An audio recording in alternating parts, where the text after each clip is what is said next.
Welcome and thank you for tuning in. You're listening to the Beyond 50 radio program. I'm Daniel Davis. On the program today, we're going to be talking about communication and the perspective of listening. We always hear in relationships as they start to sour a little bit or we have some rough times. It could be at work, it could be a love relationship, perhaps even a relationship with your children. Whatever it is, we've got to learn how to listen from the head and the heart, creating a space for long-term relationships to communicate well. How we can step back when dealing with a lot of history of dysfunction, and when our history is used against us, how do you get through it? On the program today, we're going to be joined with Reverend Lonnie Gillen as we talk about something called clear listening. This is clear listening for women in Oregon, and she's going to tell us how we can go about this. Reverend Lonnie Gillen, thank you for joining us here on the Beyond 50 radio program. Yes, thank you for having me. Now, tell us, what is this service called Clear Listening for Women? Well, I named it Clear Listening because I like to create a space that's just clear. So, it's not messed up with my thoughts about anything or my agenda for anybody. It's just I make a clear space and then just see what it is that I can hear women saying. So usually when somebody says something and what we hear, there's usually more to it than what we actually hear then. Is that correct? Yes, I would say that, absolutely. Okay. Now, how did you start with or create this clear listening? Well, it was kind of an inspiration. I've been in a meditation group for a long time, and I just noticed how I could hear what people were saying and then make it into a really clear, concise thing. And they were like, oh, yeah, that is what I'm saying. It's like women have this way of talking around things and never really getting to the point because, well, really, a lot of women, I would actually say all of them, but I don't want to, say all. Right. Of course not. Have this little piece in us that thinks we're not quite good enough. And so that's the place that I really want to get to with women, is that there's that little piece that we talk all the way around. We don't really admit that that's really there. And so that's what I get excited about. Mm-hmm. Now, when you say they talk around things, would you say that sort of they'll say one thing, but emotionally they're meaning something else? Yes. Okay. Yeah. Not just emotionally, but really they don't really know, and I have a hard time with the term they, because, it's kind of general, but we don't really know that we're even talking around it. Sort of like beating around the bush, in other words. Yes. Okay. Yeah. It's kind of funny that way, how people tend to do that, and then all of a sudden, when the communication kind of breaks down, they say, well, you just didn't understand what I meant, but you say that you know what you heard, sort of a thing. And so this is kind of a way to, vibrate everybody back onto the same page. How do you go about doing that?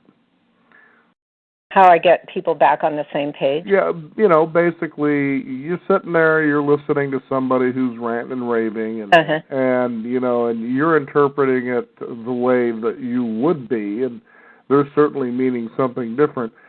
Sort of bringing them back to that place where both people understand what is being meant by what is being said. One of the ways that I really like to start is say, what do you want? Because people have a tendency to not really admit what they want. And that's like a really key thing, is what is it that you want? Mm-hmm. And that's what I try to get people back to, because, again, they talk all the way around it and they don't really admit what they want. Well, there's that thing again that we have. It's like, maybe that's not the right thing to want. Mm-hmm. Mm-hmm. Well, that seems reasonable enough. What are some of the principles that you go by when you effectuate those clear listening?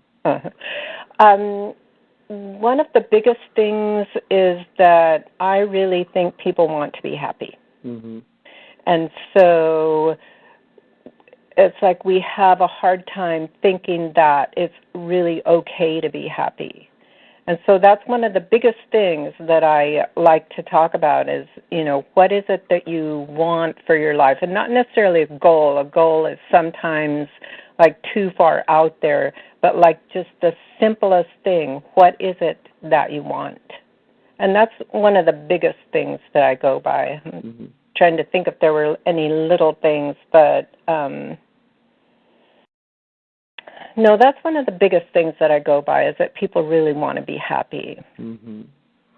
And is that an easy place for people to get to through this clear listening?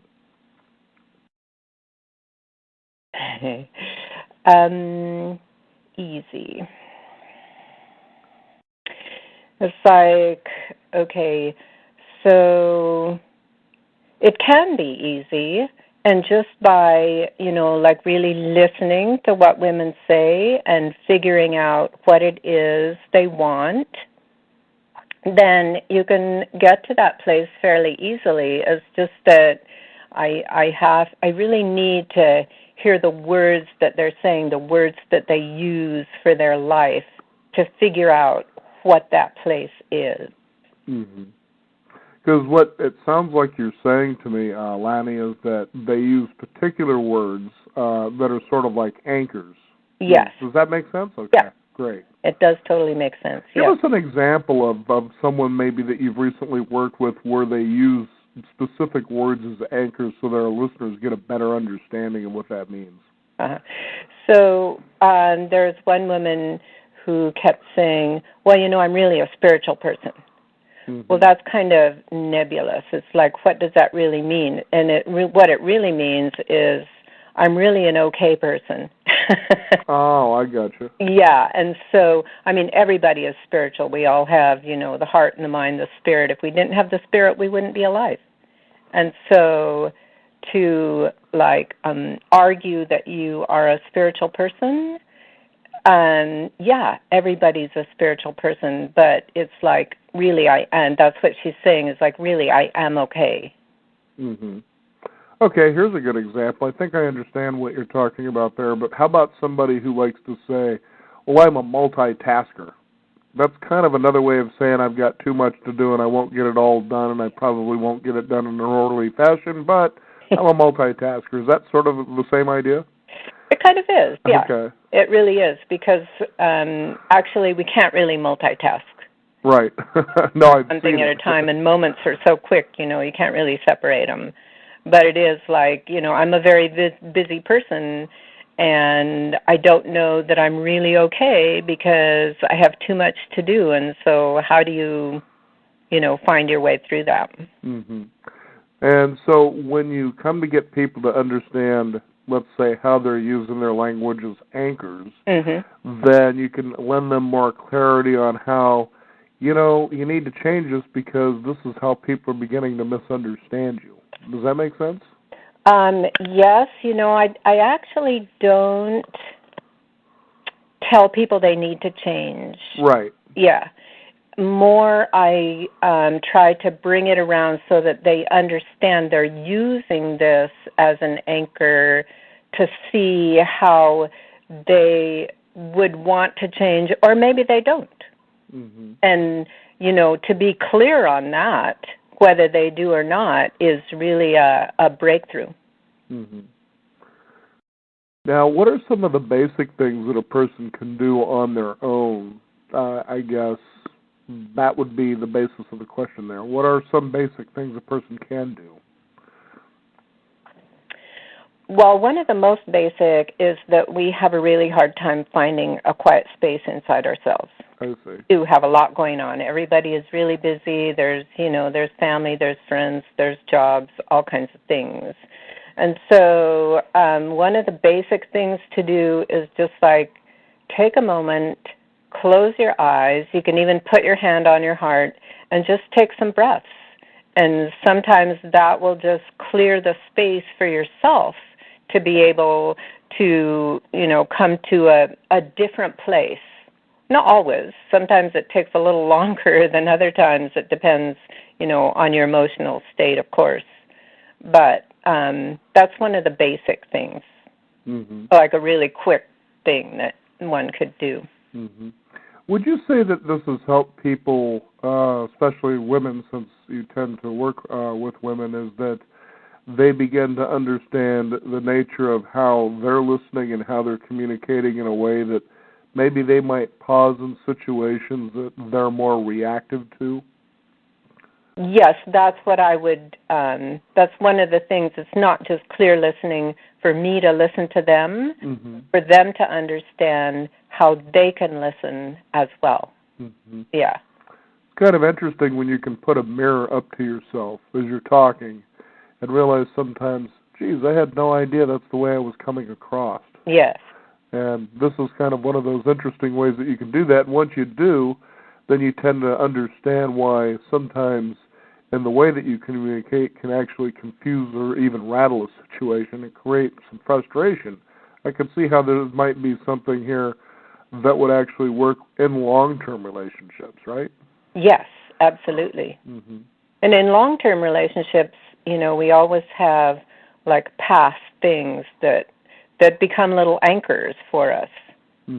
And so it's like we have to see what those anchors are to be able to like maybe free them so that they don't become those touchstone places that have so much emotional content. See, I could see how something like this, especially in long-term relationships, could hopefully be effective, because a lot of times when you have, let's say, a history of dysfunction, that people will tend to, in relationships, use that against somebody when they're kind of almost seeming like they're making the same mistakes over and over again, but they're really not trying to. Yeah.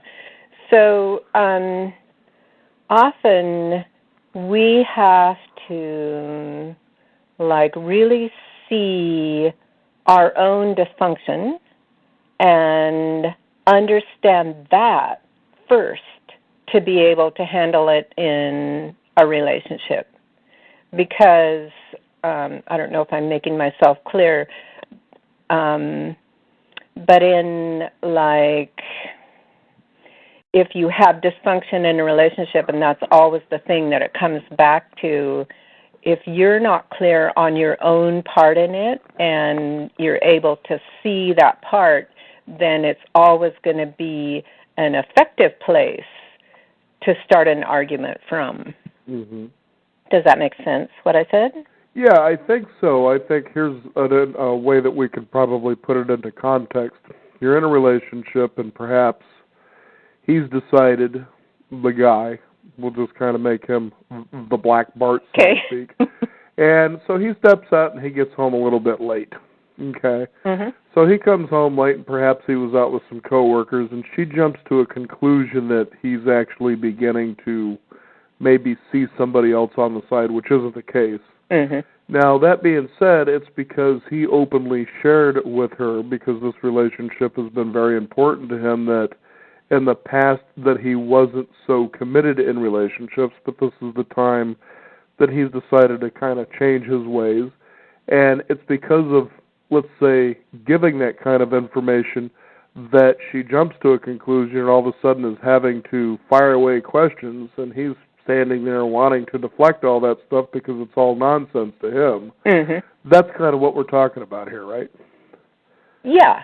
That is one scenario.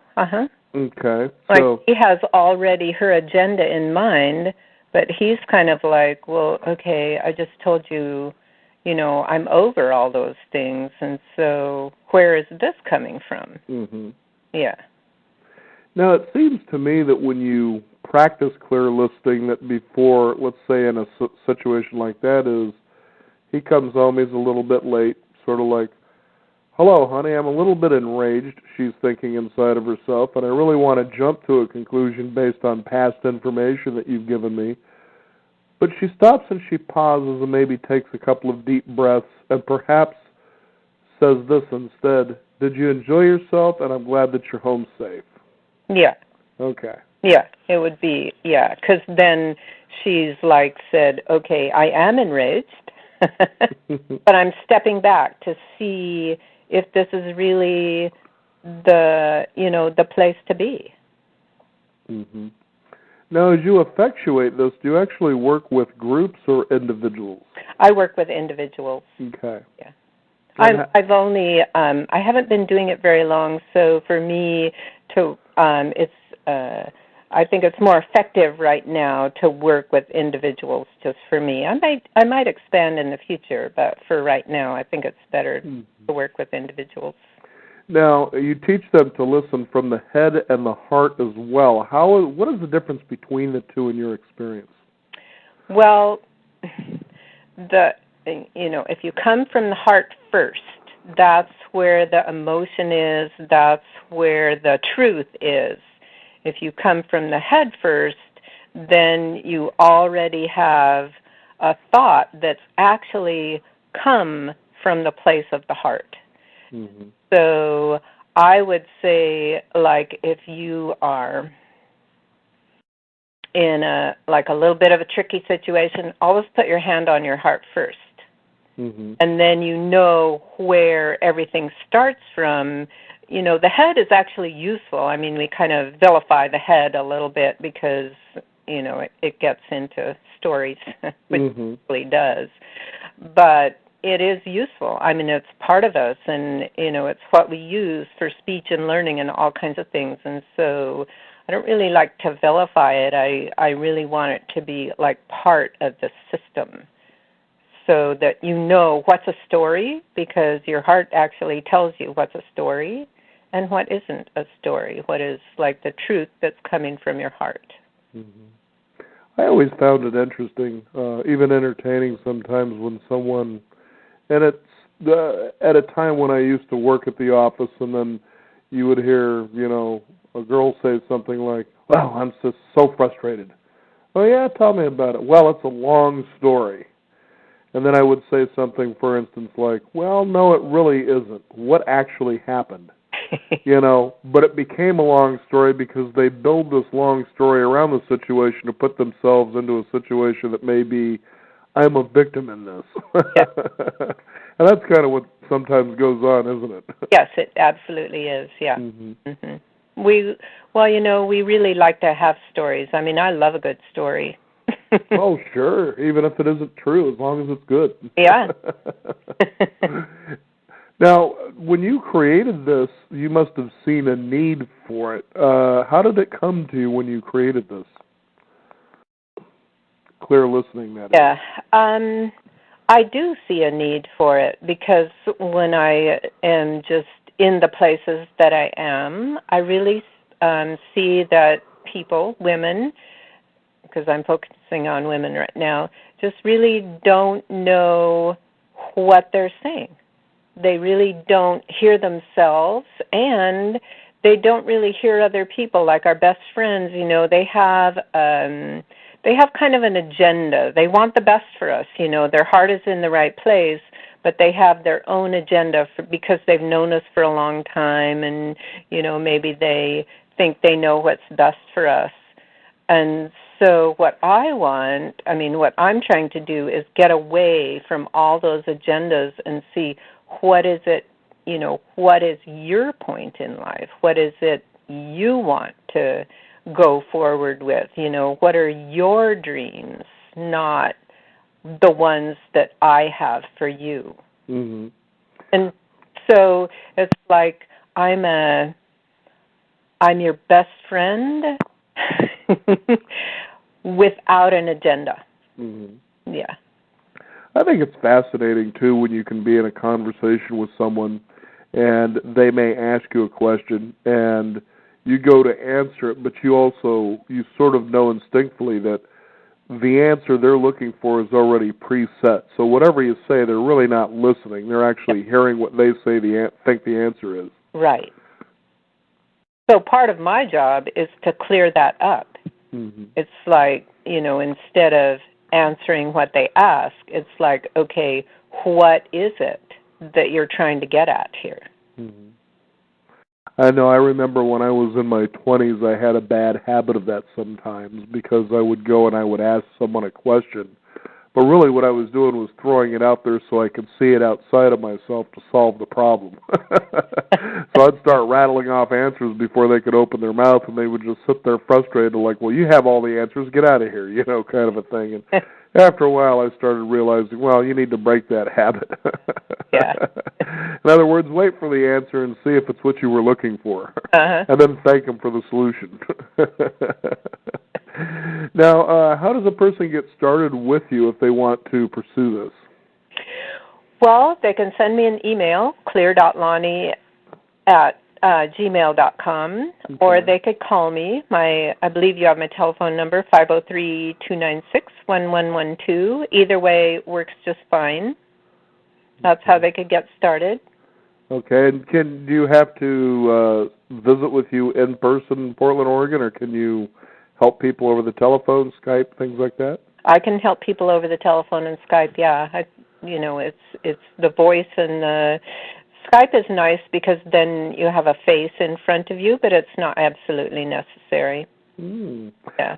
Now, what kind of success have you had with people on this? Is it, people said, this was really life-changing?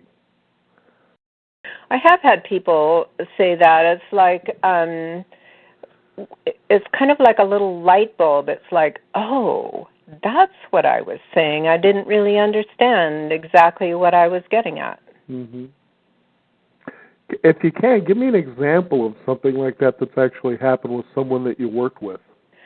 Okay, so there was this one woman, and there was a fellow who was telling her he was really attracted to her. She was really beautiful. She is all those things, yes, but she wasn't interested in him at all.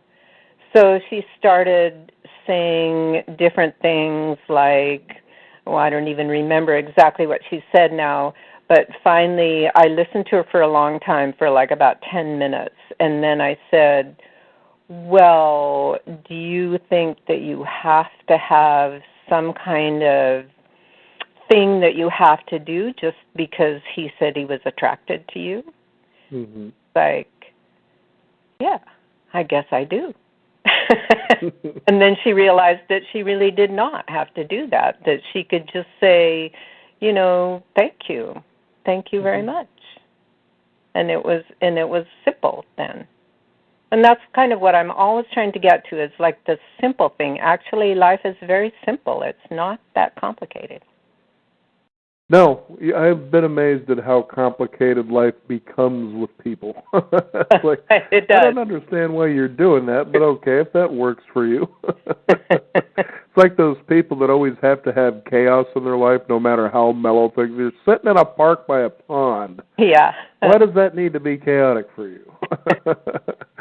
That's funny. I could see she must have found maybe in her life that there was a time that compliments, where it was expected that she had to give something in return, probably. Yes. Ah. Yeah, I think so. Did she ever come to the conclusion of what caused her to do that, or? I don't really go to that place. I see. Because the past, it is there, and it did affect us, but what about, like, right now? Mm-hmm. Because a lot of things that happened in the past, like when we were 3 years old, and we bring them with us. And so what I try to do is get to the simplicity of right now. It's not that the past isn't important, but why would you go back and, like, dig it up? I don't understand why, it doesn't really matter why. Yes, tell me your past story, please. I'm all ears. But like you said, you don't really go there. So. Yeah.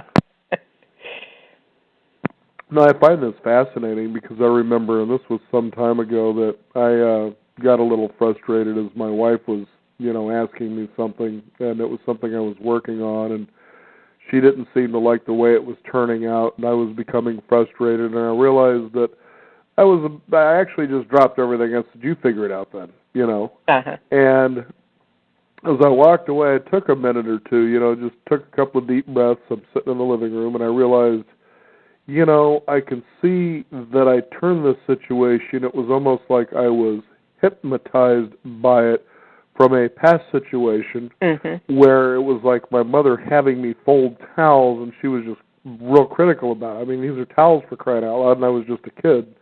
And it got to a point where she had made me cry a little bit because I felt just frustrated about the whole thing. And here I was in that moment starting to hear and experience the same thing, and this is 30 years later, you know. Yeah. And so I went back and I said, you know, this is what's going on, and I apologize.